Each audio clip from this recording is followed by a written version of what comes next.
लजिणमवीरम् अनन्तवर्णातिदंसनसहावम् भोक्ष्यामि नियमसारम् केवली सुत केवली भणिदम् नम करो अनंत उत्कृष्ट दर्शन ज्ञानमय जिन वीर को नियम सार सो केवली श्रुत केवली पर कथित को।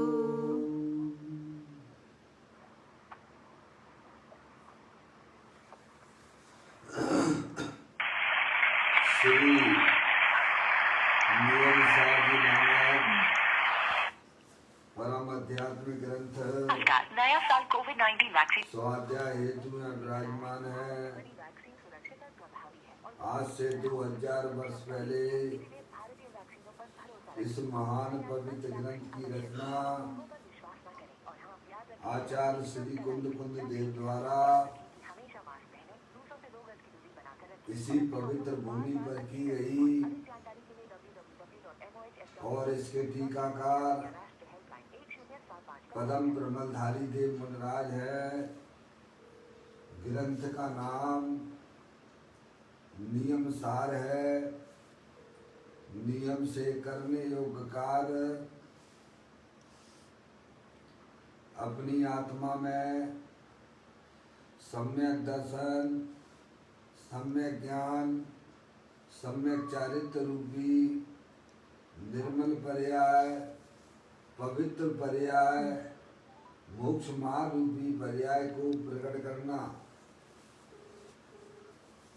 क्योंकि वह पर्याय स्वयं ही सुख स्वरूप है और अनंत सुख का कारण भी है। अनादि काल से हमारे आपके आत्मा में पर को अपना जानने वाली, पर को अपना मानने वाली, पर के साथ संबंध रखने वाली ऐसी मोह राग देश रूपी मलिन पर्याय, अपवित्र रूप पर्याय प्रकट है, जो स्वयं दुख स्वरूप है और अनंत दुख का कारण भी है। ऐसी मोह राग देश रूपी मलिन पर्याय का अपनी आत्मा में से उस पर्याय का अभाव करना है और सम्यक दर्शन ज्ञान चारित्र रूपी निर्मल पर्याय, पवित्र पर्याय, मोक्ष मार्ग रूपी पर्याय को प्रकट करना है। ऐसे कार्य की प्राप्ति जिनवाणी माता के द्वारा अपने आत्मा के स्वरूप को पहचानना, अपनी जो आत्म वस्तु है वह परद्रव, प्रभाव और पर्याय से विभिन्न अखंड ज्ञान ज्योति स्वरूप है। ऐसे गायक प्रभु परमात्मा का माँ जिनवाणी माता के द्वारा परिचय करके तत्पश्चात शरीर रागादि ये सब कर्मकृत वस्तुएं हैं। इनका हमारे आत्मा के साथ में किसी भी प्रकार का कोई संबंध नहीं है। इस प्रकार सम्यक वेद ज्ञान पूर्वक शरीर रागादि की रुचि छोड़कर अखंड ज्ञान ज्योति स्वरूप भगवान आत्मा है, उसमें ही अपनापन स्थापित करना, उसे ही निज रूप से जानना और उसमें ही अपनी वर्तमान पर्याय को मग्न कराना, उसे ही अरियंत परमात्मा ने धर्म कहा है।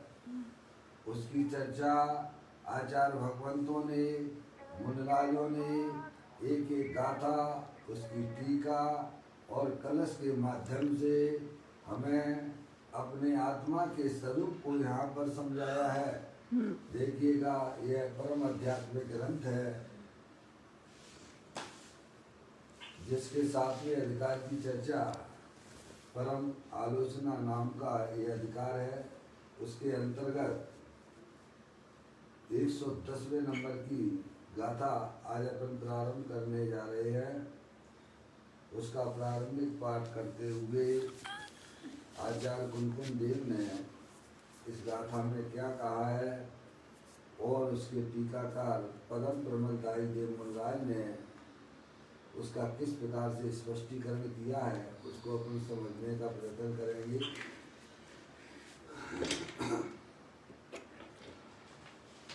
कर्म तरु का मूल छेदक जीव का परिणाम जो संभाव है, बस इसीलिए ही उसे आलुंचन कहा। आलुंचन किसे कहते हैं उसकी बात यहाँ पर आचार्य कुमकुम देव ने कहा। 4 दिन बताए थे, कौन कौन से थे बोलो भाई। नंबर 1 आलोचना है, और दूसरा आलुंचन, तीसरा बताइए वेदों के नाम की बात चल रही है मम्मी है।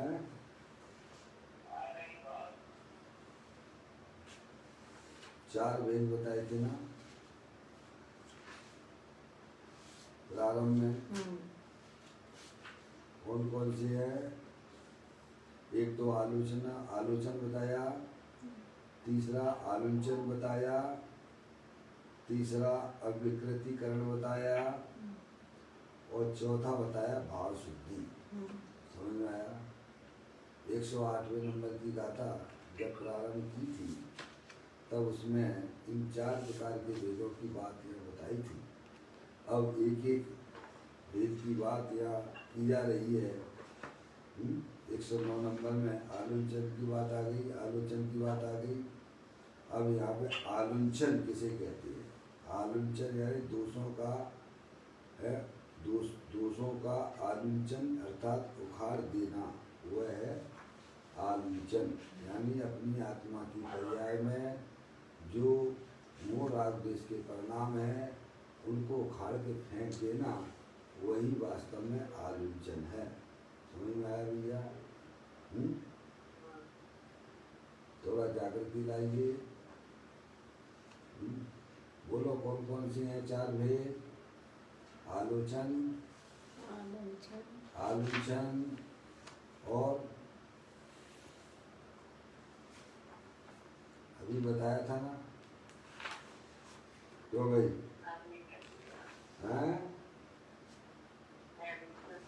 अविकृतिकरण, बहुत सुंदर बात। चौथा भाव शुद्धि, भाव शुद्धि समझ याद रखिए। आलोचना आलोचन अधिकार चल रहा है। अविकृतिकरण, पहला बोलिए आलोचन, दूसरा बोलो आलोचन, आलुंचन, तीसरा बोलिए आवृत्तिकरण, अविकृतिकरण। और ये भाव इनका शुद्धि। भी है, ये थोड़ा डिस्टर्ब हो रहा है। थोड़ा पंखा चला रहे हैं, कूलर चला रहे हैं, ये सब बंद करना हो लगा। तीसरा वेद क्या बताया। अविकृतिकरण और फिर भाव शुद्धि। और फिर भाव शुद्धि। ये किसके वेद है। आलोचना के है। पहला वेद का नाम क्या है। आलोचन। दूसरे का नाम क्या है। आलुंचन। आलुंचन। तीसरे वेद का नाम क्या है। अविकृतिकरण। अविकृतिकरण। चौथे वेद का नाम क्या है। भाव शुद्धि। भाव शुद्धि। पापा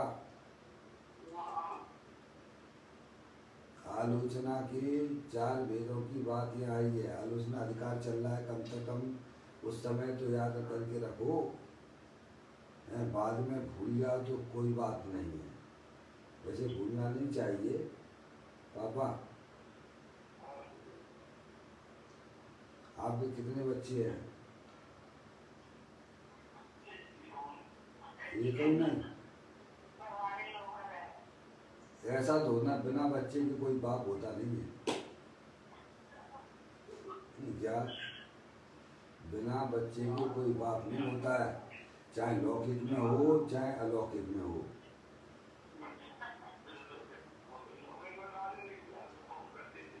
हैं? क्या हो गया?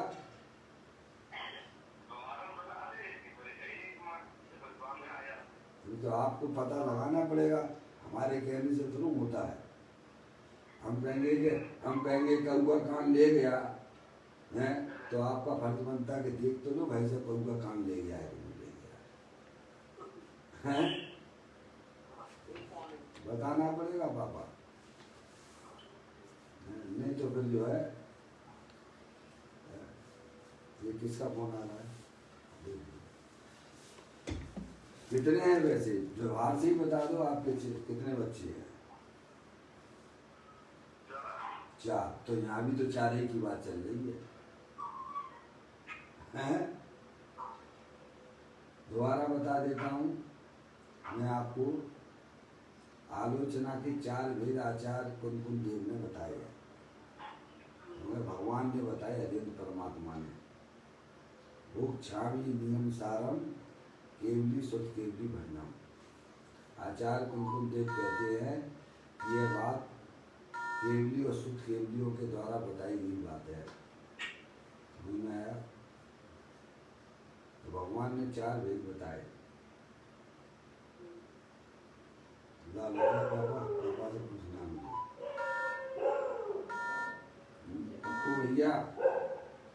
पप्पू भैया किस पे है? पप्पू भैया इस पर है। 4 भेद भगवान ने बताए आलोचना के। कौन कौन से हैं पप्पू भैया? आलोचन, आलोचन, अविकृतिकरण और भाव शुद्धि। बहुत सुंदर। या कोई विद्युतता की बात नहीं है, अपने ज्ञान में स्मरण करने की बात है। कोई छोटा बड़ा नहीं है। भगवान कहते हैं सभी आत्माएं बराबर है। छोटा बड़ा देखना नहीं मालूम तो छोड़ दो, कोई बात नहीं है। सभी आत्माएं बड़ी हैं, सभी आत्माएं एक समान हैं, कोई छोटी बड़ी नहीं है। ये भगवान का आदेश है। इसीलिए किसी को नीचा दिखाने का और ऊंचा दिखने का या किसी का कोई परिणाम होना नहीं चाहिए। समझ में आया? पापा ये तो अपने स्मरण में बना रहे, इसीलिए पूछा जा रहा है। ज्ञान तो जब तक हम भजन नहीं देंगे तब तक हमारा काम सुलझ नहीं सकता है। बिना पूंजी के कोई बिजनेस नहीं होता है। ज्ञान रूपी पूंजी होगी तो कहीं पर भी आप अपना बिजनेस कर सकते हो। आप पैसे हाथ में ना हो पापा, बोलो पैसा अगर हाथ में ना हो तो बिजनेस करना कितना कठिन होगा। पैसा तो होना ही चाहिए ना बिजनेस के लिए। ऐसे ही अपने आत्मा का अनुभव करने के लिए मूलभूत बातें तो हमारे ज्ञान में आना चाहिए ना, तभी तो अपन आत्मा का अनुभव कर पाएंगे। बात ये चल रही थी पापा, 4 भेद बताए भगवान ने आलोचना की। नंबर 1 आलोचन, नंबर 2 आलोचन, नंबर 3 अविकृतिकरण, नंबर 4 भाव शुद्धि। पापा अगर याद हो गए हो तो ठीक है, नहीं तो मैं दोबारा बता सकता हूँ, 3 बार बता सकता हूँ। हमारा तो पाठ पक्का होता है, बताने में हमारा कुछ जाता नहीं है। पापा आलोचन बहुत सुंदर बात। ये थोड़ा ये हमारी पंखा उनका बंद कर दीजिए, जिनके यहाँ भी चल रहा है, थोड़ा ध्यान दीजिए। तो बार बार डिस्टर्ब करना अच्छी बात नहीं होती है। एक व्यक्ति के यहाँ से आता है, जो भी है समझदार हो जाएगी। हाँ पापा बताए, आप बताए।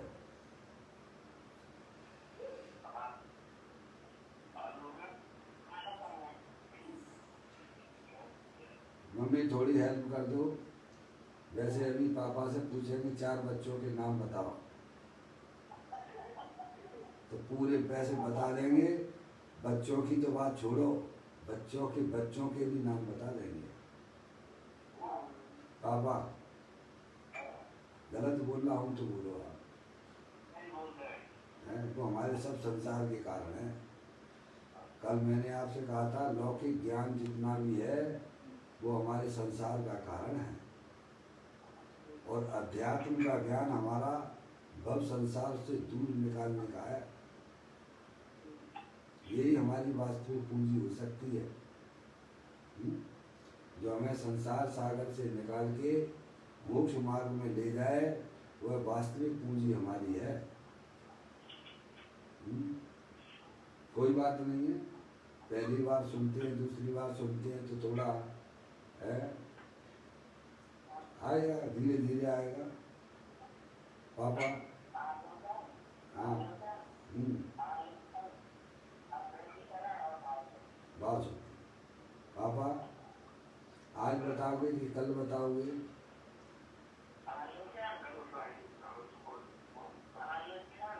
कल बताओगे?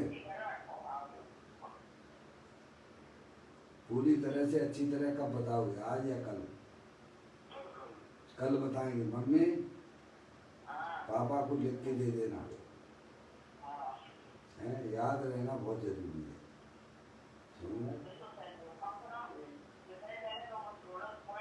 उस समय तो उसका ध्यान रखना जरूरी है ना?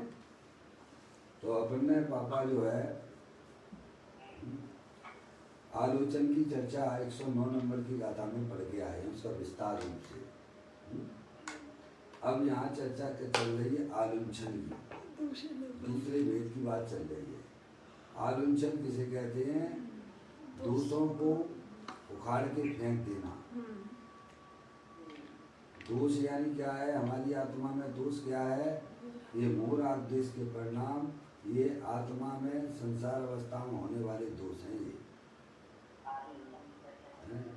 इनको उखाड़ के फेंक देना, यानी अपनी आत्मा की पर्याय में उनका नाश कर देना। क्या करना? उखाड़ के फेंक देना, नाश कर देना। कैसे करते हैं ज्ञानी?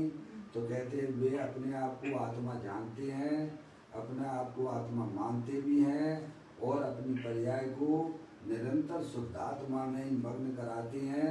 तो ये दोषों का दोष दूर हो जाते, उखाड़ के फेंक देते हैं, ऐसे फेंक देते हैं। है? क्या अज्ञानी जीवों को अपने शुद्धात्मा का परिचय नहीं है, उसका ज्ञान नहीं है, उसका श्रद्धान नहीं है, और दूसरों को ही वह स्वभाव मान के बैठ गया है। इसीलिए वह इसीलिए वे उसकी आत्मा की पर्याय में से निकलते नहीं है। अरे अपन कम से कम दोष को दोष तो समझें, है? दोष को दोष तो समझें। मोह राग द्वेष हमारी आत्मा की पर्याय में जो परद्रव्य को अपना जाना जा रहा है, परद्रव्य को अपना माना जा रहा है, परद्रव्य के का लक्ष्य करके जो हमारा आत्मा परिणमन कर रहा है, वह हमारा आत्मा की पर्याय में दोष है। यह आत्मा का स्वभाव नहीं है। अगर आत्मा का स्वभाव होता तो अरिहंत परमात्मा भी आत्मा है, सिद्ध परमात्मा भी आत्मा है। उनकी आत्मा की पर्याय में क्या मोह राग द्वेष के परिणाम आपको देखने को मिलते हैं क्या? अरे बोलो पापा। अरिहंत परमात्मा आत्मा है कि नहीं है? सिद्ध परमात्मा आत्मा है कि नहीं है? क्या उनकी आत्मा की पर्याय में मोह राग द्वेष देखे जाते हैं क्या? है? नहीं देखे जाते। इसीलिए तो वे हमारे पूज्य हो गए हैं। अरिहंत सिद्ध परमात्मा द्रव्य की अपेक्षा से पूज्य नहीं है। उन्होंने अपनी आत्मा की पर्याय में बहुत बढ़िया अच्छा काम किया है। अरिहंत सिद्ध परमात्मा और साधु परमेष्ठी पर्याय की अपेक्षा से पूज्य हैं। काय की अपेक्षा से पूज्य हैं? द्रव्य की अपेक्षा से पूज्य नहीं है। द्रव्य की अपेक्षा तो प्रत्येक जीव कैसा है? परमात्मा स्वरूप है, अनंत शक्तियों के सामर्थ्य वाला है। मम्मी द्रव्य की अपेक्षा से अगर पूज होते तो निबोध या जीव भी अनंत शक्तियों के भंडार वाला है, उसकी आप पूजा करते हो क्या? बोलो। अरे बोलना तो पड़ेगा भाई साहब। अगर आप तत्व को समझते हैं तो आपको जवाब देना पड़ेगा।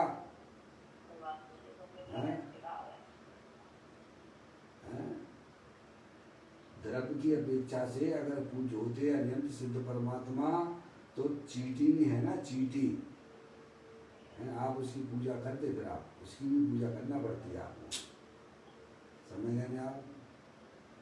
अनंत सिद्ध परमात्मा और हमारे साधु परमेष्ठी द्रव्य की अपेक्षा से पूज्य हैं कि पर्याय की अपेक्षा से पूज्य हैं? समझ गए आप? क्योंकि द्रव्य की अपेक्षा तो प्रत्येक जीव सिद्ध की सामर्थ्य वाला है, अनंत शक्तियों के भंडार वाला है। अनंत सिद्ध परमात्मा ने अपनी आत्मा की पर्याय में बहुत ही सुंदर काम किया है। अनंत दर्शन, अनंत ज्ञान, अनंत सुख, अनंत वीर की पर्याय उन्होंने अपनी आत्मा की पर्याय में प्रकट की है। पर्याय में होने वाले सर्व दोषों को उन्होंने उखाड़ के फेंक दिया है। क्या हम भी कर सकते हैं वही काम? क्यों नहीं कर सकते हो भाई? अनंत शक्तियों के भंडार वाले हो। जितनी शक्ति आपके पास में है उतनी की उतनी शक्तियां सिद्ध परमात्मा के पास में है। जितनी उनके पास में है उतनी की उतनी हमारे पास में भी है। समझ में आया? इसीलिए अपनी आत्मा में जो भी मोह राग द्वेष के परिणाम होते हैं, परद्रव्य को अपना जानना, परद्रव्य को अपना मानना, परद्रव्य का लक्ष्य करके परिणमन करना, ये आत्मा का दोष है। क्या है? दोष है, बहुत बड़ा दोष है पापा। ये कोई छोटा मोटा दोष नहीं है। इसी के कारण से हमारा आत्मा 4 गति 84 लाख योनियों में परिभ्रमण कर रहा है। जबकि आत्मा को तो वहां रहना चाहिए था, सिद्ध भगवान जैसे सिद्धालय पे रहते हैं ना, कहाँ रहना चाहिए? अनंत सिद्धों के साथ में रहना चाहिए था।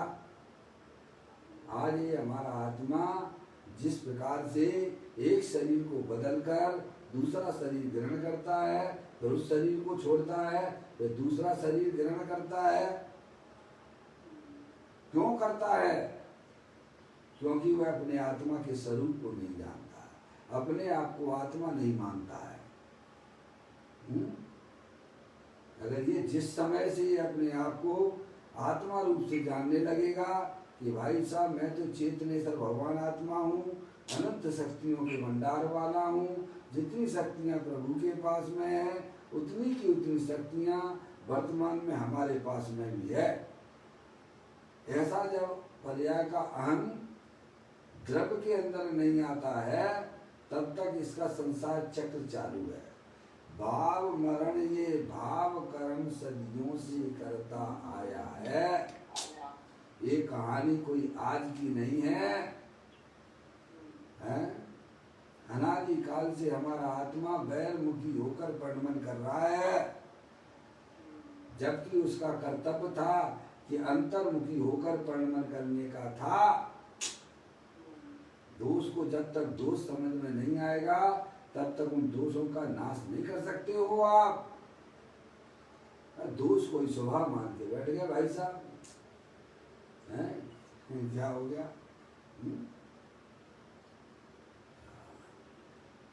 बात चल रही है दूसरे दोष की, आलोचना का दूसरा जो आलुंचन की बात चल रही है। आलुंचन किसे कहना पापा? अपनी आत्मा में जो होने वाले मोह राग द्वेष के परिणाम है उनको उखाड़ के फेंक देना। देखो मुनराज होती है, मनराज होते हैं ना, वे अपने बालों को काटते हैं कि नहीं, अपाड़ते हैं, किससे बनवाते हैं? नाइयों से जाके बनवाते हैं क्या? हैं? आलूंचन करते हैं कि नहीं करते हैं? हैं? कि कोई दूसरा उखाड़ता है उनको क्या? स्वयं हैं? ऐसे ही ज्ञानी अपनी आत्मा में होने वाले जो भी रागादिक परिणतियां हैं उनको पता नहीं किसका फोन आ रहा है ये, है ना? उठा लो, लाओ। पूछ लेना कौन है, उनका नाम कुछ कर देना। हेलो, जिस प्रकार से हाँ पद्मा आंटी बोल रही हो? हाँ ठीक है आंटी। हाँ जय जिनेंद्र, चलने दो इसी पे, है ना? जिस प्रकार से मुनिराज मुनि अवस्था में अपने बालों को स्वयं ही उखाड़ के फेंक देते हैं, किसी नाई की या किसी के द्वारा नहीं। क्यों फेंकते हैं बालों को बाबा? बालों का उखाड़ के फेंकना क्यों है? ये प्रक्रिया क्यों है? हैं? मल है, बहुत सुंदर बात है। और उसमें ये बाल जो है ना, इसमें जीवों की उत्पत्ति होती रहती है।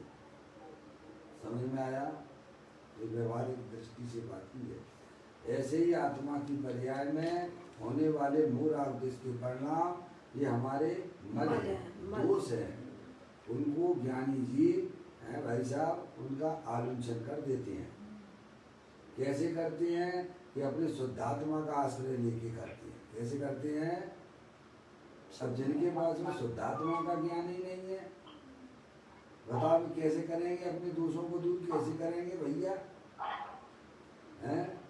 निरंतर मूल आदेश कर करके अपनी आत्मा का तो कचरा कर रखा है। आप बिल्कुल जागृत हो जाइए, बिल्कुल जागृत हो जाइए। आप शरीर नहीं हो, जानने देखने वाली वस्तु हो। जब आत्मा की पर्याय में इस प्रकार की जागृति हो जाती है, फिर भाई साहब हैं, फिर वे मूल आदेश भी अपना स्थान छोड़ने लग जाते हैं। घर में चोर कब तक रहता है? जब तक मालिक सावधान नहीं है। और जब सावधान हो जाएगा तो हैं, तो चोर टिक नहीं सकता है। चोर के हाथ पैर फूल जाते हैं। ऐसे ही जो आत्मा पर्याय में जागृत हो जाता है कि मैं शरीर नहीं हूं, मैं मनुष्य नहीं हूं, मैं स्त्री नहीं हूं, मैं तो चेतन अखंड ज्ञान ज्योति स्वरूप भगवान आत्मा हूं। ऐसा स्वीकार मत करने से हैं भाई साहब, मूल आदेश के परिणाम दूर भागने लग जाते हैं। स्वरूप की सावधानी का नाम ही वास्तव में मोक्ष मार्ग के दरवाजे खोलना है। ये काम कोई कठिन नहीं है, ये काम बहुत सरल है। पर हम इसे धर्म समझें तब बात तो ये है ना, हम तो धर्म ये समझ बैठे हैं कि मंदिर में जाके बिन्ने घंटा बजाया तो हमने भी घंटा बजा दिया। बिन्ने अष्टद्रव्य से पूजा करी तो हमने भी अष्टद्रव्य लगा के पूजा कर ली भगवान की। क्या वे संवेद शेखर जी की यात्रा की तरफ भग रहे हैं तो हम भी संवेद शेखर जी की यात्रा की तरफ चलेंगे। हमने तो उसे धर्म माने बैठे हुए हैं। इसीलिए पर्याय में कभी रुकावट नहीं आती है। भगवान कहते हैं कि धर्म हम इसको नहीं कहते हैं, हम तो धर्म उसे कहते हैं जो अपनी ज्ञान की पर्याय को अपने शुद्धात्मा का अवलंबन करा लेता है, हम उसे धर्म कहते हैं। क्या मम्मी? मनुष्य पर्याय में आए हो तो भाई साहब अच्छे काम करना, विवेक के काम करना, मूर्खों जैसे काम ना करना, त्रियंच गति जैसे कार्य ना करना। समझ आया? जागृति लाना, तुम चेतनेश्वर भगवान आत्मा हो। बात ये चल रही थी आलुंचन। आलुंचन यानी दोष। दोष क्या? मोरादेश के परिणाम। उनको ज्ञानी जीव अपनी आत्मा में लीन होकर उनको उखाड़ के फेंक देते हैं। हम तो श्रद्धांत तो करें पक्का है। एक बार की बात है, मैंने पहले भी बताया था। हमारे आदरणीय ब्रह्मचारी रविंद्र जी साहब, एक व्यक्ति ने पूछा उनसे, पापा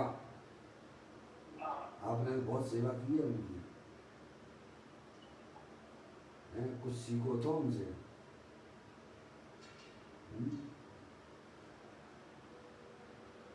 एक व्यक्ति ने पूछा उनसे, मैं उस समय बैठा हुआ था, हमारा स्टार्टिंग था उस समय, कि मेरे को क्रोध बहुत होता है, क्रोध बहुत होता है। तो उन्होंने कहा तुम क्रोध को कैसा समझते हो? अच्छा समझते हो कि भाई साहब बेकार समझते हो?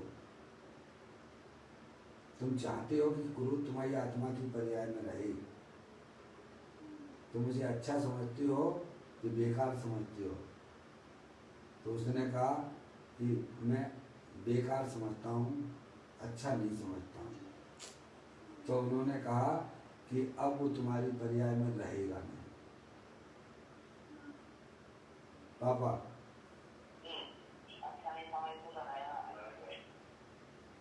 और तुम अच्छा मान के बैठे हो क्रोधमान माया लोग को, हास रति अरति शोक भय जुगुप्सा स्त्री वेद पुरुष वेद नपुंसक वेद है। अगर तुमने उसको अच्छा ही मान लिया है तो अब तुम्हारा जो है संसार में डूबना निश्चित है। अब तुम कभी भी मोक्ष मार्ग में प्रवेश नहीं कर सकते हो। मोक्ष मार्ग में अगर प्रवेश करना है, पहले श्रद्धान में तो ये रखो, क्या मैं आत्मा हूँ और ये क्रोधादिक परिणाम जो है वे हमारे दोष हैं। पहले दोष को दोष ही नहीं आना, बिन जानते दोष गुणन को कैसे तजिए गई है। जब दोष को दोष ही नहीं तुम्हें लग रहे हैं, उन्हें अच्छा मान के बैठे हो, तो भाई साहब अब आपको कोई भी मोक्ष मार्ग में लगा नहीं सकता। चाहे कितनी भगवान की पूजा कर लो, चाहे जितनी भगवान की चाहे सब आरतियां उतारो, चाहे जितना संदेश से कर गिरनार जी की यात्रा करो आप, हैं? सब यही होता है, अपनी आत्मा की पर्याय में होता है। अभी तो यही बात तो यहाँ समझाने जा रहे हैं वो, हैं? देखो मैं पढ़ता हूँ, देखिए कितना गजब का आचार्य कुंतल देव ने कितनी सही बात यहाँ की है। कर्म तरु का मूल छेदक जीव का परिणाम जो है, क्या कह दिया? कर्म तरु का मूल, कर्म तरु का मूल छेदक जीव का परिणाम जो है। परिणाम, परिणामों में ही बंध है और परिणामों में ही मुक्ति है। पापा परिणाम के बिना कोई वस्तु रहती नहीं है, चाहे जड़ हो अथवा चेतन हो। रहती हो तो एक आध तो बता दो पापा, हैं? अरे परिणाम के बिना कोई एक आध वस्तु रहती है क्या जगत में? है? बताओ। परिणाम समझ गए? हैं? क्या पापा करती हैं? आप भी कौन हो? आपके दुखरूप परिणाम चल रहे हैं, चल रहे हैं कि नहीं चल रहे हैं? चल रहे हैं, क्यों चल रहे हैं? क्यों चल रहे हैं? अपने को श्रीमद राजचंद जी कहते हैं, श्रीमद राजचंद जी कहते हैं, मैं कौन हूँ, आया कहाँ से और मेरा रूप क्या? आगे बोलिए लाइन। संबंध दुख में कौन है? बस यही थोड़ा रुक जाइए, यही एक मार्मिक बात उन्होंने कह दी है। संबंध दुख में कौन है, स्वीकृत करूं परिहार क्या? बताइए आप, संबंध दुख में कौन है भाई साहब? हैं? कौन हमें दुख दे रहा है भाई साहब? हैं?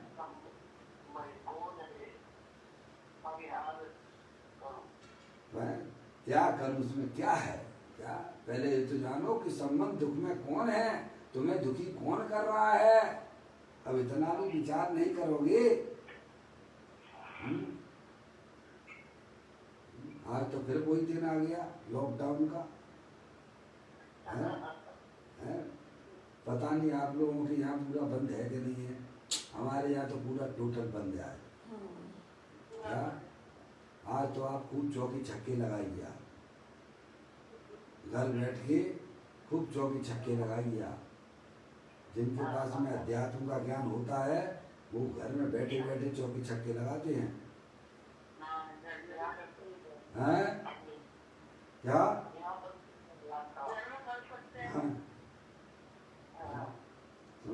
आज पूरी तरह से पापा किसी को दुकान पे नहीं जाना है, क्या ना ऑफिस में जाना है, समझे, सब्जी लेने भी नहीं जाना है आपको, क्योंकि वहाँ मिलेगी। तो अब क्या करोगे बैठे बैठे? कुछ नहीं तो टीवी खोल लो। ये मूर्खताई का धंधा कैसे तुमने चालू कर दिया है? अरे वे तो कम से कम जो है टीवी पे आते हैं तो अपना बिजनेस करते, पैसा कमाते हैं। तुम क्या करते हो? तुम उनकी अनुमोदना करके तुम उनकी अनुमोदना करके और पाप और बांध लेते हो। कौन सा कलबंद का काम किया तुमने? कुछ नहीं, कुछ नहीं तो मोबाइल पे चलाते रहते, कब सब पे चलती रहती हंसी मजाक है भाई, देखते रहोगे। आजकल वो चलने लगा क्या, कौन कौन सा हंसते ही रहती उल्टा सीधा चाहे कुछ भी बोला करते हैं। अब उसी में वो अपना उपयोग लगाता है। समझ में आया? ज्ञानियों को ये सब काम व्यर्थ के लगते हैं। हाँ, ये अपनी मनुष्य पर्याय को समय बर्बाद करने वाला है।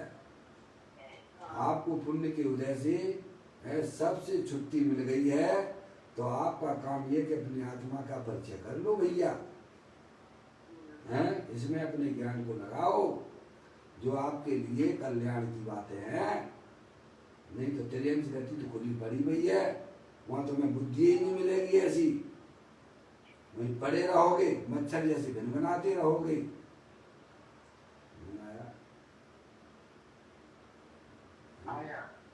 ऐसी बात है बाबा। दोष को दोष समझिए। हमारी आत्मा में जो मोह राग देश के परिणाम होते हैं वे हमारा दोष है, पहले सावधान पक्का कीजिए। अगर वो आत्मा का स्वभाव होता तो अरिहंत सिद्ध परमात्मा की पर्याय में भी देखा जाता। बोलो है क्या?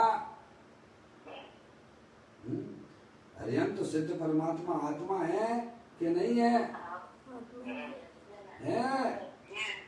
लेकिन उनकी आत्मा की पर्याय में ये मूल आदेश के परिणाम देखे जाते हैं क्या? नहीं। हमारी आत्मा के साथ में देखे जा रहे हैं तो इसका मतलब ये दोष है, वे कोई आत्मा का स्वभाव नहीं है। अगर स्वभाव होता तो कभी भी दूर नहीं किया जा सकता था। दोष है तो दूर किया भी जा सकता है। ये तो बहुत अच्छी बात है, ये हमारे लिए आनंद की बात है। हमारी आत्मा की पर्याय में जो भी दुख रूपी पर्याय उत्पन्न हो रही है वो हमारा दोष है, वो हमारा स्वभाव नहीं है। इसीलिए वे दोषों को दूर किया जा सकता है। ज्ञानी यही तो करते हैं ना, दोष को दोष रूप से जानते हैं और उन दोषों को दूर भी कर देते हैं, उसे ज्ञानी कहते हैं। करोड़ों रुपए मिले ऐसी बातें सुनने को ना मिलेंगी।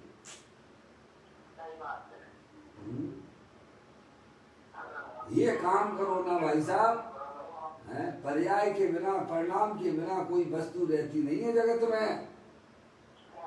अगर आपको परिणाम के साथ में तो रहना ही पड़ेगा पापा।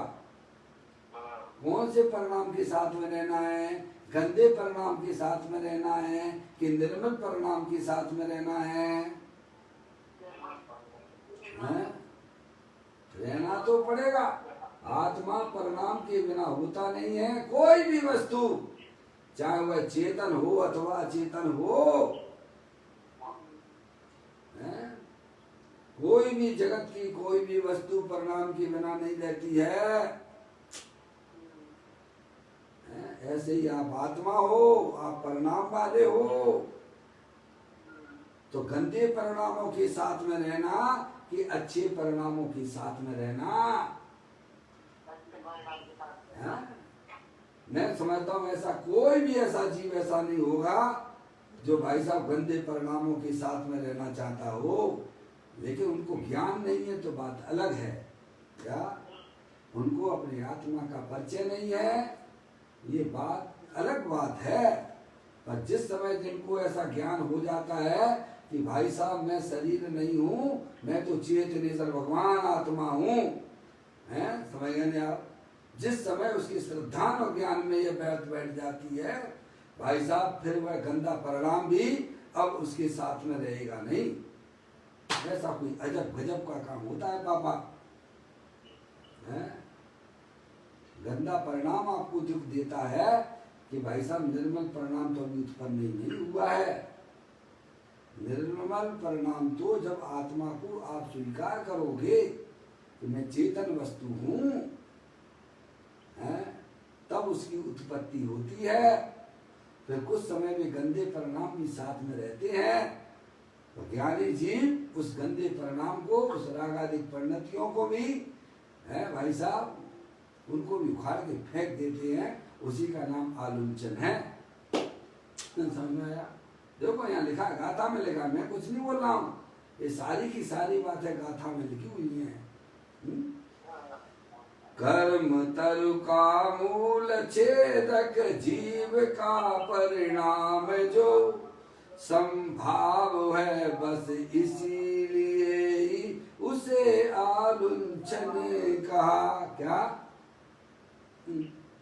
अब जहाँ में क्या दिक्कत आ रही है भाई साहब? बहुत कठिन है नियम सर, का कठिन है भाई साहब? आपको अपनी आत्मा का रुचि नहीं है हृदय में, ज्ञान की पर्याय में, तो कठिन होगा ही होगा। समझ में आया?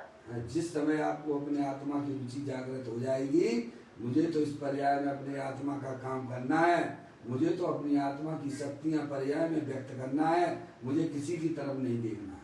मेरा तो एक ही काम प्रभु ने बताया है, अपनी शक्तियों को पहचानिए और उन्हें पर्याय में व्यक्त कीजिए। क्या करना है? अगर ये काम पर्याय में उन शक्तियों को व्यक्त करने का आपने नहीं किया, कितने भी भगवान की पूजा करिए, कितने भी भगवान की भक्ति करिए, कितना भी जो है लोगों के पीछे घूमिए, ऐसे कुछ भी नहीं होने वाला है। कितनी भी यात्राएं कीजिए, भगवान ने तो एक ही बात बताई है कि अपनी शक्तियों को पहचानिए और उन्हें अपनी पर्याय में व्यक्त कीजिए।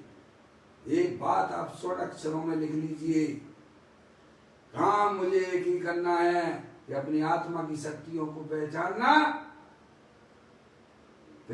ही नहीं है, उन्हें पर्याय में व्यक्त करना, ये हमारा कर्तव्य है। क्या भैया बाबा? भगवान ने एक ही तो काम दिया है, वो भी नहीं करोगे क्या?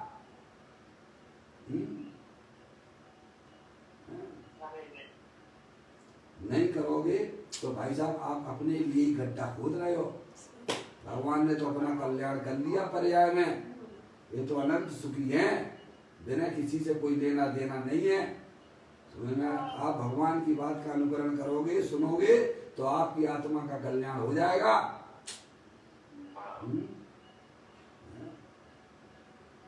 ये बात हमें आचार्य तुमको देर समझाते हैं।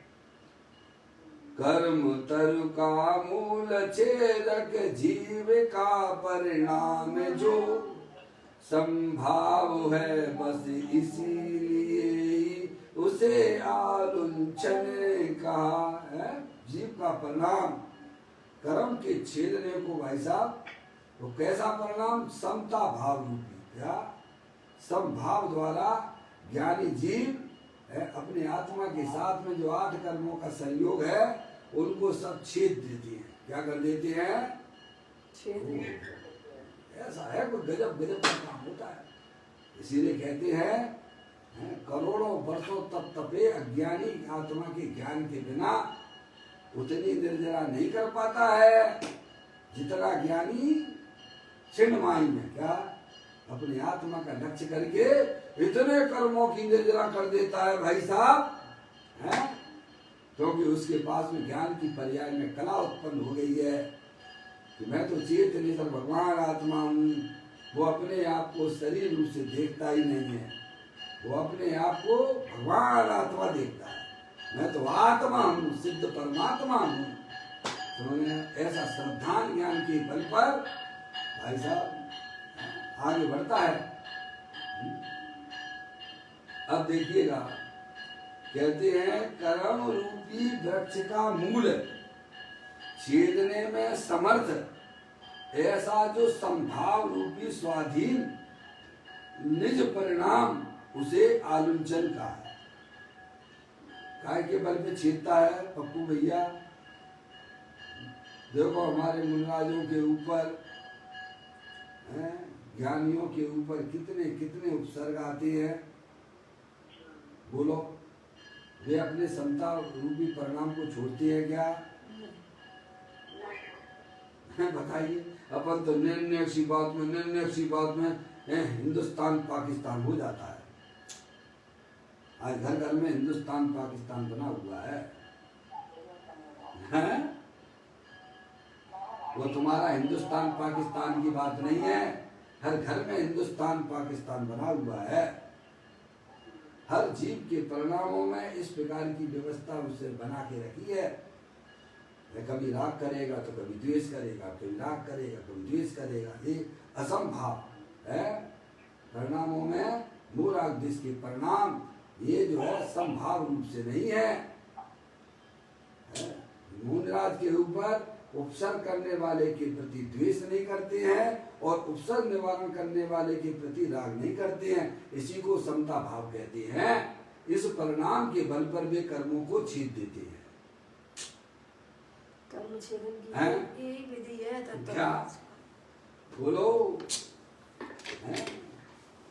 अपने आप तो आता है ना।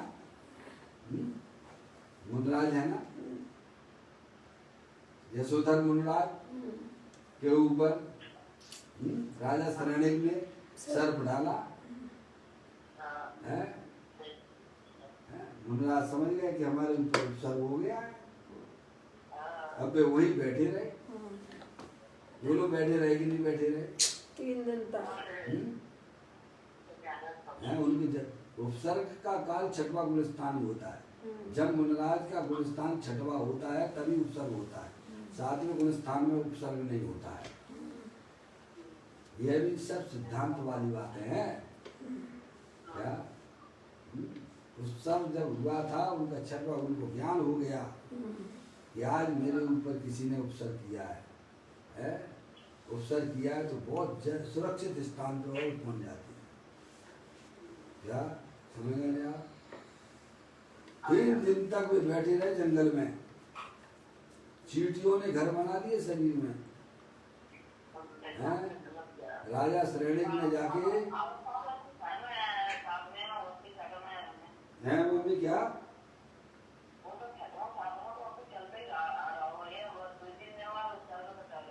हाँ तो ठीक है ना, हम कब उसको कह रहे हैं। अंतर्मूर्त में वो कहते हैं पौन सेकंड, समझे आप? छठवा 7वां चलता रहता है नहीं, पेंडुलम की तरह। समझे मम्मी? लेकिन जब भी उपसर्ग होता है तब वह गुणस्थान अंदर की बात चल रही है। क्या सूक्ष्म परिणामों की बात चल रही है। उस समय उनका 6वां गुणस्थान होता है, फिर बाद में 7वां हो जाता है। क्या समझ में आया? उस सूक्ष्म चर्चा परिणामों की चल रही है। समझ में आया? मुनराज के ऊपर, यशोधर मुनराज के ऊपर जब उपसर्ग हुआ उनको ज्ञान हो गया। अरे ज्ञान नहीं होगा तो मम्मी उठे ही जाते ना। फिर उपसर्ग में कैसे उठेंगे आपको? उपसर्ग के काल में उठते नहीं है।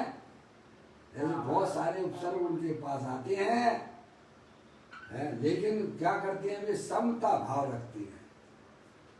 है, बस एक ही काम है उनके पास में जो प्रभु ने बताया, अपने परिणाम में समता रखना, तो तुम बहुत बड़ी विजय प्राप्त कर लोगे, बहुत बड़ी विजय प्राप्त कर लोगे। है मोह राग देश के परिणाम से रहित वह परिणाम समता परिणाम कहलाता है। ये पुरुषार्थ से प्राप्त होता है। कैसे प्राप्त होता है? जीव अपनी पुरुषार्थ से प्राप्त करता है। जब राजा श्रेणिक ने यह बात उसको भूल गया था, भूल गया था राजा, अपने राज्य में चला गया, भूल गया कि हमने मुनराज के ऊपर उपसर किया है। जब उसको ध्यान आया तो उसने चेलना से कहा कि आज हमने तुम्हारे गुरु का भाई साहब ऐसे कर दिया है। अरे तुमने ये क्या किया? उसके मुख से निकला, अरे रे तूने बहुत बड़ा अनर्थ कर लिया भाई। अरे तू क्यों डरती है? क्यों रोती हो? क्यों दुखी होती हो? वे तो चले गए होंगे वहां से उठ के। नहीं नहीं नहीं नहीं नहीं नहीं नहीं, अगर वे सच्चे मुनराज हैं तो वे उपसर्ग काल में उठते नहीं हैं। वे आपको वहीं बैठे हुए मिलेंगे। राजा को विश्वास नहीं हो रहा था, चेलना ले गई है, और मुनराज तो अपनी उसी जगह पर बैठे हुए मिले। तब उसके अंदर में श्रद्धा और ज्ञान पक्का हुआ। ओहो, ऐसे मुनराज होते हैं। समझ में आया भैया? दिगंबर नहीं थे वो, श्वेतांबर कौन थे वे? राजा श्रेणिक श्वेतांबर थे। श्वेतांबर थे? नहीं, बौद्ध जो भी थे, बौद्ध थे। समझ में आया? थे। उनके गुरुओं का अपमान किया था तो उसको परिणाम ऐसा हो गया था, उसे लगा था, क्योंकि उसके गुरु कहते थे कि मैं सर्वज्ञ हूँ। क्या कहते थे? रानी ने ऐसा देखा कि सर्वज्ञ अपने आप को कहता, तो बताओ तुम्हारी चप्पलें किधर है? क्या है? बताओ तुम्हारी चप्पलें किधर है? ढूंढ लो तुम तो सर्वज्ञ, ढूंढ लो तुम तो सर्वज्ञ हो ना। सर्वज्ञ उसी को कहते हैं जिसके ज्ञान में ऐसी कोई भी चीज नहीं रहती है जिसे वो नहीं जानता हो। ज्ञानी तो आज चेलना तो सम्यक दृष्टि जीव था ना, वो जानता है कि सर्वज्ञता किसे कहते हैं। जो अपने आप को सर्वज्ञ कह रहा था, उसकी चप्पलें को भी भाई साहब उन्हीं को खिला दी रोटी में बना के। ढूंढो कहाँ है तुम्हारी चप्पलें, तुम सर्वज्ञ हो ना। जब बात ये उसको मालूम पड़ी, राजा श्रेणी को मेरे जो है साधु का अपमान किया है, मैं भी देखता हूँ। ऐसी कसाई उसने बांध ली और उसने जो है यशोधर मुनराज के ऊपर, दिगंबर मुनि थे, उनके ऊपर उसने स्वर कर दिया। उसका परिणाम ऐसा हुआ कि 7वें नरक का बलि दिया उसने। इतने का समझ में आएगा पापा? एक बार जब जो है आयु बन जाती है जिस गति की, फिर उसको उसमें जाना ही पड़ता है। भले ही 7वें में नहीं तो पहले में चला जाएगा, समय दृष्टि हो जाएगा। तो मैंने आप उसने देखा यशोधर मुनराज अपनी जगह बैठे हुए हैं, समता भाव के साथ बैठे हुए हैं। उसने वह उपसर्ग को दूर किया, उसने किया अथवा चेलना ने किया, जो भी हो। समझ में आया? बात ये चल रही थी उपसर्ग करने वाले के प्रति द्वेष नहीं, और उपसर्ग दूर करने वाले के प्रति राग नहीं। जैसे ही उपसर्ग दूर हुआ, मुनराज ने दोनों को एक ही बात कही, धर्म की प्राप्ति हो, धर्म की वृद्धि हो। क्या तो राजा श्रेणी, ओहो, इसको कहते हैं सच्चे मुनराज। उपसर्ग करने वाले के प्रति द्वेष का परिणाम नहीं, और उपसर्ग निवारण करने वाले के प्रति राग का परिणाम नहीं। समता भाव के द्वारा वह कर्मों का छेदन कर देता है जीव। ये बात इस आचार्य कुंकुम देव ने इस गाथा के अंदर कही है। किस प्रकार से अपने कर्मों से निजात प्राप्त कर लेता है जीव? समता भाव के द्वारा। और वह समता भाव कैसे आती है कि अपना भगवान आत्मा तीनों काल समता स्वरूप है, आनंद स्वरूप है, वीतराग स्वरूप है।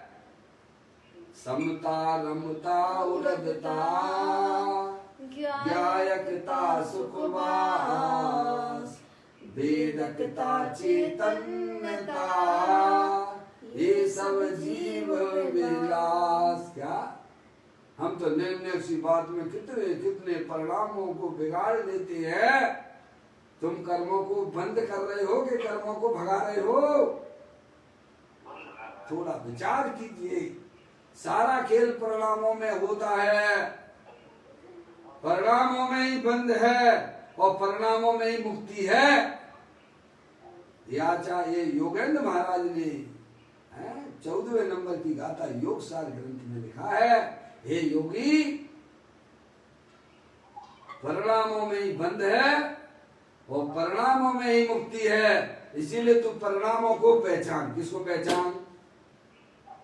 और हमने परिणाम तो ऐसे खुले छोड़ दिए हैं। निर्णय सी बात पर आग बबूला हो जाते हो। तो किन के लिए गड्ढा खोद रहे हो? उसमें कौन गिरेगा? हैं? तुम आत्मा हो, जानने देखने वाले पदार्थ हो, सिद्ध की सामर्थ्य वाले हो। अपने आप को पहचानो, अपने परिणाम निर्मल रखिए। दुनिया तुम्हारे बारे में कुछ भी कहती हो, तुम उसकी परवाह मत करो।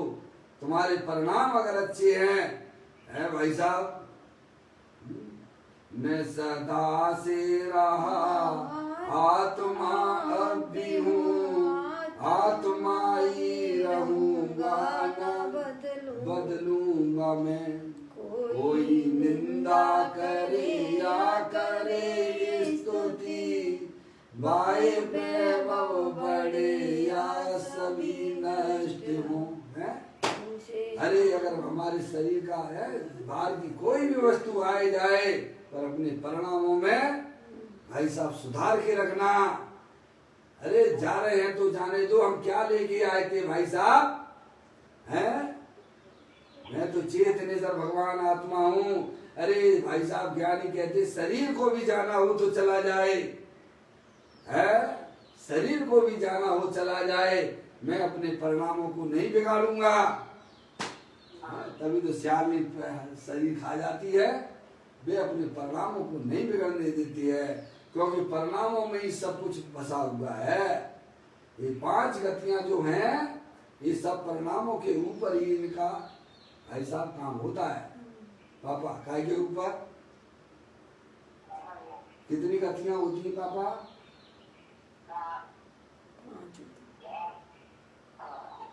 5 बताई हमने अभी, 5।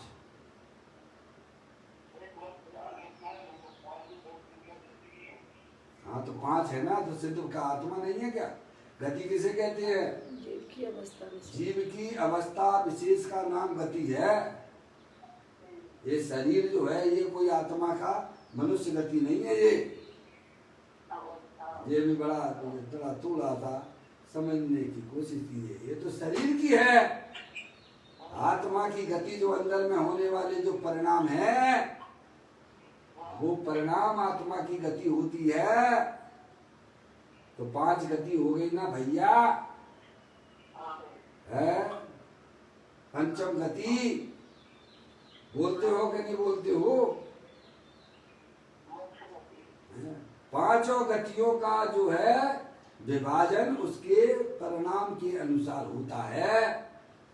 आप अपने परिणामों में भाई साहब हैं, गंदे परिणाम रखोगे तो यही घूमते रहोगे सड़कों पे, ये लोकाकाश में है। समझ में आया? अपन अपने अपने परिणाम अच्छे रखिए, अपनी आत्मा को जानोगे, आपके परिणाम बड़े निर्मल हो जाएंगे भाई। आत्मा को जाने बिना परिणाम सुधरते नहीं है। परिणामों को अगर सुधारना है तो आपका हमारा सबका कर्तव्य है कि अपने आत्मा को पहचानिए। अपनी जो चैतन्य वस्तु है वह तीनों काल शरीर से भिन्न है, और ये रागादिक परिणतियां वो हमारे दोष है। पर उससे भी मेरा भगवान आत्मा तीनों काल भिन्न है। मैं शुद्धात्म वस्तु हूँ। समझ में आया भाई साहब? अपने शुद्धात्मा को पहचाने बिना किसी भी जीव के परिणाम सुधर नहीं सकते हैं। तो पांचों गतियों का विभाजन परिणामों के ऊपर है। ये बात हमें आचार्य कुंद देव समझाते हैं। दोबारा पढ़ता हूँ पाठ। कर्म तरु का मूल छेदक जीव का परिणाम जो संभाव है बस इसलिए उसे आलोचन कहा। क्या परिणामों को भाई साहब सही रखिएगा। आप किसी के लिए गलत भावना ना भाइए। हमारे द्वारा अच्छी भावना होना चाहिए परिणामों में। हमारा दुश्मन भी कोई भी क्यों ना हो, पाप के उदय से उसके प्रति भी अच्छी भावना लाना। आपका क्या जाता है? बोलो, हम का पैसा लग रहे तुम्हारे का हैं? बताइए आप। हैं? सब जीव जो है सुखी हो, कोई भी संसार में ना रोने। क्या संसार में परिभ्रमण करना ये आत्मा का स्वभाव नहीं है। सब जीव अपनी आत्मा को पहचान कर अपने आत्मा की अस्थि की मस्ती में रहें, ऐसी सबके प्रति अंदर में ऐसी भावना होना चाहिए। क्या समझ में आया? तो आपके परिणाम तो वैसे ही सुधर गए। और क्या चाहिए आपको? वहां लिखा था एक दीवार पे, आप दूसरे का भला करोगे तो आपका भला तो वैसे ही हो जाएगा। क्या समझ में आया? आप दूसरा के बारे में बुरा सोचते हो तो तुम्हारा बुरा सबसे पहले हो गया। दूसरे के बारे में अच्छी भावना भाते हो तो तुम्हारा भला तो हो ही गया ना। इसीलिए मन में अगर आपको अपने परिणाम अच्छे करना है तो सबके प्रति अच्छी भावना लाना। देखो आपके परिणामों में, आपकी आत्मा में कितना अच्छा लगेगा, कितना बढ़िया लगेगा आपको, कितना हल्कापन लगेगा आपको। हैं? समझ में आया पापा? तो कहते हैं सारा खेल जितना भी है पांच गतियों का, सब परिणामों के ऊपर है। ज्ञानी जीव अपने परिणाम को कभी बिगड़ने नहीं देते हैं। उनकी सबसे बड़ी कमाई उनका परिणाम है। इसीलिए युगंध महाराज ने कहा कि परिणामों को पहचानो, परिणामों को निर्मल करके रखिए। ये आपकी वास्तविक कमाई है। यही आपको मुक्ति के लिए ले जाएगी, यही आपको मोक्ष मार्ग में गमन कराएगी, यही आपको मोक्ष की पर्याय उत्पन्न कराने वाली है। किसी के प्रति गलत भावना ना करना, अच्छी अच्छी भावना करना। भाई सब जीव अपनी आत्मा का कल्याण करें, सब भगवान आत्मा है, सब पर्याय में भगवान हो जाए। क्या हो जाए? कितनी बढ़िया भावना है, बोलो। पूज्य गुरुदेव श्री का विरोध करने वालों ने बहुत विरोध किया, इंदौर में भी किया, काले झंडे दिखाए, काले झंडे दिखाए। उन्होंने क्या जवाब दिया था? अरे भाई, कोई किसी का विरोध नहीं करता है, खरेखर सब अपना विरोध करते हैं भाई। सब भगवान आत्मा है और पर्याय में भी भगवान हो जाए, हम तो यही चाहते हैं। ऐसी भावना द्रव्य दृष्टि के बिना नहीं हो सकती है। और जब तक हमारी द्रव्य दृष्टि नहीं है तब तक हमें भाई साहब उस समय भी यही भावना भाना चाहिए। शरीर जाता हो तो चला जाए, बाहर का वैभव जिसको लेना हो तो ले जाए, क्योंकि वह मेरा नहीं है। मेरा तो एकमात्र चेतनेश्वर भगवान आत्मा हूँ। मैं एक शुद्ध सदा रूपी ज्ञान द्रग हूँ यथार्थ से, कुछ अन्न वो मेरा नहीं परमाणु मात्र नहीं। अरे ऐसी अंदर में जब बलवती भावना होती है, तब उस परिणामों में समता भाव की उत्पत्ति हो जाती है। और फिर ज्ञानी जीव उसी को निरंतर बढ़ोतरी करती रहती है, अपने गाय प्रभु परमात्मा का आश्रय ले लेकर, हैं, तो पर्याय में होने वाले जो मोह राग देश है वे सब विलय को प्राप्त हो जाते हैं। इसी को आलुंचन कहते हैं। पर्याय में होने वाले मोह राग देश जो हमारे दोष हैं, उन दोषों को उखाड़ के फेंक देना, क्या सब ये हमारा कर्तव्य है। इस प्रकार की सुंदर चर्चा आचार्य कुलकुल देव ने इस 110वें नंबर की गाथा में जगत के समस्त जीवों को यहाँ पर बताई है। उसे समझकर अपने परिणामों में एन के एन प्रकार से भाई साहब समता रस प्राप्त हुए। वो अपने गायक प्रभु परमात्मा के परिचय के बिना नहीं हो सकता है। इसीलिए सर्वप्रथम हमें अपने आत्मा का परिचय करना चाहिए और उसका परिचय श्रद्धान करके निरंतर अपनी पर्याय को अपनी आत्मा में मग्न कराना, यही मोह राग देश को मूल से उखाड़ देने की बात यहाँ पर की गई है। इस प्रकार यह चर्चा को कल अपन आगे बढ़ाएंगे। अभी तो मात्र गाथा का भाव ग्रहण करने की कोशिश की गई।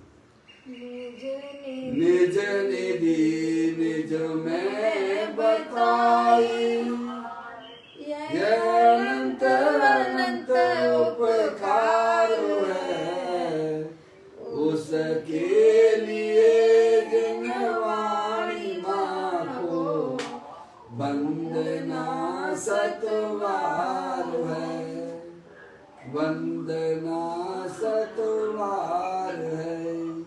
9 बार नमोकार मंत्र।